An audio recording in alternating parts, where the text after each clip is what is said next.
তামিম আমাকে বাংলাদেশ ক্রিকেটে ব্যাক করার জন্য বলছে, আমাকে বলছে দোস্ত তুই আয় বাংলাদেশ ক্রিকেটে কাজ কর। গতকাল মূলত অনূর্ধ্ব ১৯ দলের পূর্ণাঙ্গ সাপোর্ট স্টাফ ঘোষণা করেছে বিসিবি, যেখানে হেড কোচ নিযুক্ত করা হয়েছে হান্নান সরকারকে, mentor Mahmudullah Riyad, pace bowling coach Dollar Mahmud, fielding coach Mohammad Selim, physio Saifuddin Ahmed এবং মোর্শেদ হাসানকে করা হয়েছে ট্রেনার।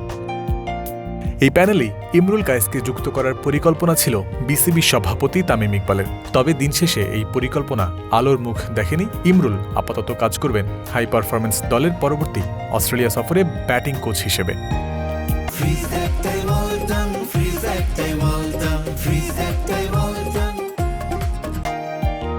আন্ডার-19 টিমের ফুল টাইম ব্যাটিং কোচ হওয়ার প্রস্তাব এসেছিল, তবে তামিমের এই প্রস্তাব কেন আপাতত গ্রহণ করা সম্ভব হয়নি ক্রিক ফ্রেন্সিকে জানিয়েছেন ইমরুল কায়েস।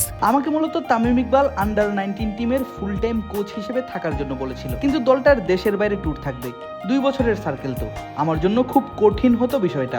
যেহেতু আমি মাত্রই অস্ট্রেলিয়াতে সেটেল হয়েছি, এজন্য আমি বলেছি আমার পক্ষে আপাতত সম্ভব হচ্ছে না। এসপিতে হলে হয়তো চিন্তা করতে পারবো। ইমরুলের ভাবনার সাথে পরে এক বিন্দুতে এসে মিলেছে তামিমের প্রস্তাবনা, কারণ দেশের ক্রিকেটে ইমরুলের অভিজ্ঞতা ব্যবহারের সুযোগ তিনি মিস করতে চান না।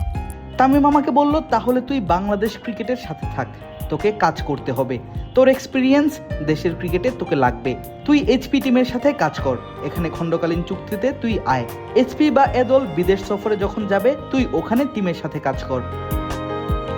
এইচপি টিমের পরবর্তী অস্ট্রেলিয়া সফর তাই ইমরুলের জন্য একটা পরীক্ষাও বলা যেতে পারে। ক্রিক ফ্রেন্সিকেই তিনি জানিয়েছেন এই সিরিজে নিজের অভিজ্ঞতার পুরোটা ঢেলে দিয়ে যত্নের সাথে কাজ করতে চান। সেখানে তার কাজ যদি ভালো লাগে বিসিবির, তাহলে বোর্ড চাইলে এমন খণ্ডকালীন ভিত্তিতে কাজ করতে চান নিয়মিত। ইমরুল কায়েস জানিয়ে রেখেছেন ভবিষ্যৎ সম্ভাবনার কথাও। যেহেতু তিনি সম্প্রতি অস্ট্রেলিয়াতে স্থায়ী হয়েছেন পরিবার নিয়ে, তাই এই মুহূর্তে না পারলেও তার পরিকল্পনা আছে 2-3 বছর পর পূর্ণকালীন কোচ হওয়ার পথে এগোনোর। এই সময়ের মাঝেই কোচিংয়ের প্রয়োজনীয় কোর্স সম্পন্ন করতে চান, আছে আরেকটা ইচ্ছাও। বছর 2-3 পরে আমার জন্য পূর্ণকালীন কাজ করা সহজ হবে আশা করি। এর মধ্যে লেভেল 3 কোচিং কমপ্লিট করার ইচ্ছা আছে।